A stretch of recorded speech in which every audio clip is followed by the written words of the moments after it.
আসসালামু আলাইকুম। তা দেখেন তরমুজ খাচ্ছে কিভাবে করে, মানে সব কিছুই খুঁটে খুঁটে গন্ধ নাকে লাগিয়ে তারপরে খাবে, সে এত বড় দুষ্টু। তো আজকে ইফতার আজান পড়ে গেছে, এখনও খাইনি। তো আজকের ইফতার হচ্ছে এগুলোই, নুডলস করলাম, শরবত আর হচ্ছে শশা নিয়েছি, তরমুজ, ব্যাস এতটুকুই আমাদের আজকের মা মেয়ের ইফতার, সিম্পল একদম।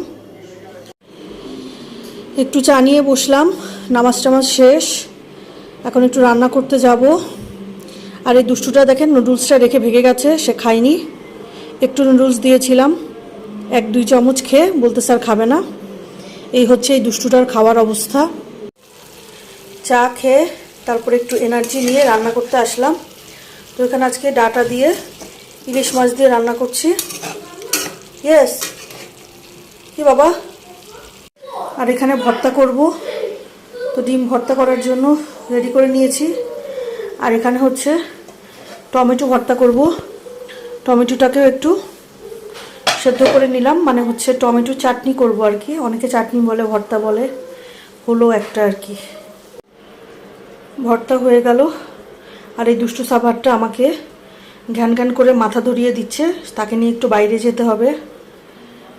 তো এখন কাজটা শেষ, দুষ্টুটাকে নিয়ে একটু বাইরে যাই। দুষ্টুটাকে নিয়ে বের হলাম, দেখেন কি মহা খুশি সে বের হতে পেরে। এত বড় একটা দুষ্টু, ইদানিং লেখাপড়া কিচ্ছুই হচ্ছে না। তো স্কুল থেকে হচ্ছে অ্যাসাইনমেন্টের জন্য শিট দিয়েছিল, ভাবলাম যে সেগুলো আগে ফটোকপি করে নেই, ফটোকপি করার শেষ করে হচ্ছে তারপরে তাকে কিছু খাওয়াতে নিয়ে যাব। তো এখানে খুব মানে পর্যবেক্ষণ করছে কি নিবে। তো আমি বললাম যে এই পেনগুলোও তো তোমার আছে সাবাত, পরে বলছে হ্যাঁ আমার তো আছে। তো যাই হোক, এরপরে বললো যে মামা আমাকে একটু ডোনাটস খাওয়াও। তো সেখানে গেলাম, টেস্ট ট্রিটের যেয়ে দেখলাম যে ডোনাটস নেই, শেষ হয়ে গেছে। তো এই যে পেছনে হাত দিয়ে ঘুরে ঘুরে বেড়াচ্ছে, একবার বলছে হচ্ছে সে কেক খাবে, পেস্ট্রি খাবে, আরেকবার বলছে হচ্ছে ছোট্ট পিৎজা খাবে, মিনি পিৎজা। তো হচ্ছে অ্যাট লাস্ট আমি বললাম যে তুমি একটা খেতে পারবে, যে কোনো একটা নাও, দুটো একসাথে এখন নিও না, কারণ হচ্ছে আবার বাসায় যেয়ে তো ভাত খেতে হবে। তো যাই হোক, মিনি পিৎজাটাই সে নিল। এরপরে দিতে একটু লেট হচ্ছিল বলে এই সসটা নিয়ে দেখেন নিজের মন মতো খেলছে এই দুষ্টুটা। তো যাই হোক, খুব এনজয় করলো সে তার পিৎজাটা, আর আমি তাকে দেখছিলাম তাকিয়ে যে এই দুষ্টুটা মানে লাস্ট 5-6 বছর পর্যন্ত তাকে আমার খাওয়াতে কত কষ্ট হতো, আমি জীবনে চিন্তাই করিনি যে সে নিজে কিছু খেতে চাবে বা বলবে যে মাম্মা আমাকে এই জিনিসটা কিনে দাও, আমি খাবো, বা এই জিনিসটা করে দাও। মানে আমি তো তাজ্জব হয়ে যাই মাঝে মাঝে যে সে যখন আমার কাছে কিছু খেতে চায় বা আমাকে বলে যে কিছু মেক করে দিতে, তখন আমি পুরো হাঁ হয়ে তাকিয়ে থাকি আর মনে মনে আলহামদুলিল্লাহ বলি যে আমার বাচ্চাটা একটু হলেও সে খেতে শিখেছে। তো হচ্ছে তার জন্য স্নিকার্স নিব, তার মিমি শেষ হয়ে গিয়েছে, কিন্তু হচ্ছে এখানে স্নিকার্স খুঁজে পাচ্ছিলাম না।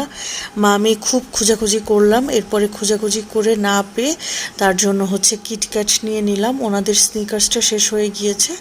এরপরে হচ্ছে আমি ভাবলাম যে একটু ফিশ দেখব, কিন্তু একটু মোটামুটি ভিড়ই ছিল, ক্রাউড থাকাতে আর বেশি একটা আমি আর ঘোরাঘুরি করলাম না। এরপরে বের হয়ে আসবো, এখানে দেখি হচ্ছে বাংলা লিংকের একটা সুন্দর করে ইন্টেরিয়র করে দেয়া হয়েছে। তো ওকে বললাম যে আচ্ছা তুমি এখানে দাঁড়াও, আমি তোমাকে ভিডিও করে নিই।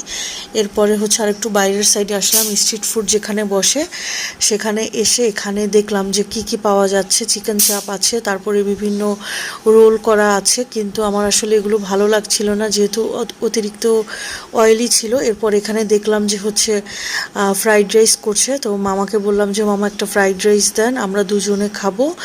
আর হচ্ছে কিছুই ছিল না, সাসলিক ছিল, তো দুটো সাসলিক নিয়ে নিলাম। এরপরে হচ্ছে মা মেয়ে খুব মজা করে খেলাম, যদিও সে খায়নি, তারপরে বাসায় চলে আসলাম।